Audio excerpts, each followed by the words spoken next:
Chapter 9. How Reynard became Reynard, and pronounced his great oath. He had become Reynard now. His training was over. The day after the mad, terrible pursuit, everything fell into place in his head, just as a patient, after a long illness, may still be weak with fever, but in spite of his suffering, he feels that the springs of life have been happily revived within him. In the same way, the naked tree in springtime finds all its leaves once more and quivers with pleasure beneath the caress of the wind.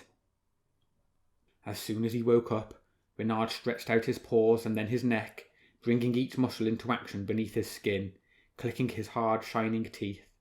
Ermelyn looked at him. Their eyes were accustomed to the darkness and gleamed with a golden glow, more brilliant now that the sun was shining into the entrance of the earth.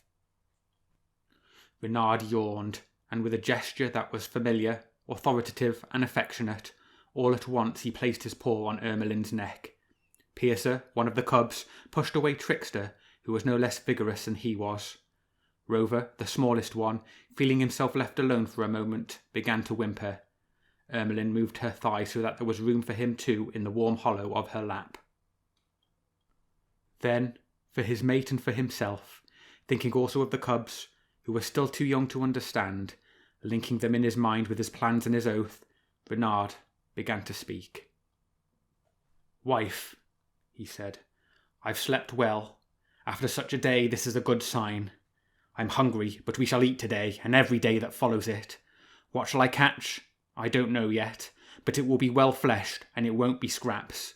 Trust me, and dismiss all your fears." He yawned again, deeply, and with his fine, delicate tongue he began to lick over his fur.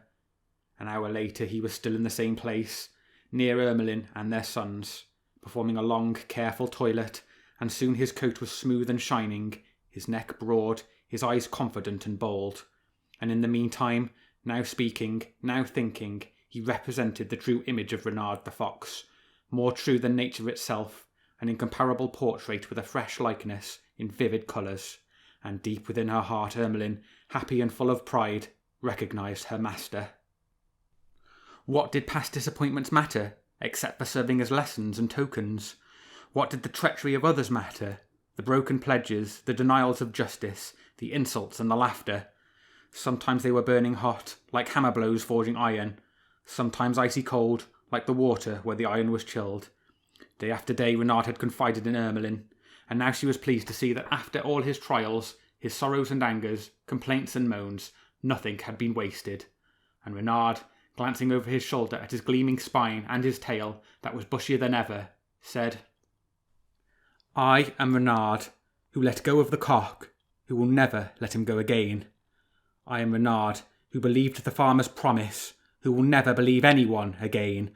No weeping man, no growling wolf, no purring cat. I am Reynard, who even yesterday was mocked by the partridge and enticed by the sparrow into the grip of surly. I thank you, Tinker, for your weakness and your guile, together." He shook himself and turned his face towards the entrance to his earth. The dense blue of the forest was filling with all the murmurs of summertime. He went out, standing up in full sunlight, and his mate came close to him. "By my letter," said Reynard gravely. Ermelyn pressed her nose against the rounded muscular shoulder, and each word of the oath vibrated through her own body. "I swear that nothing in the world will hold me back any longer. Since I can deceive better than an ox can plough, I shall lie to the liars. I shall be cruel to those who are brutal, and I shall show no pity to those who entreat me. I shall take weapons from each one and use them as I wish. I shall be hard to the weak, I shall flatter the strong in order to have them at my mercy, but I shall never show mercy any more. If it is true that others have laughed at me, they will be on my side now. In this kingdom, where right causes a scandal, where favour follows success without ever questioning its ways or means, the crowd will cry out, 'Long live Reynard!' For I am Reynard, from now on and forevermore. If I do not stand by my oath, even before the king himself, then may I die, and may everyone, man or beast, who lives by the forest or the plain, learn at last who Reynard is."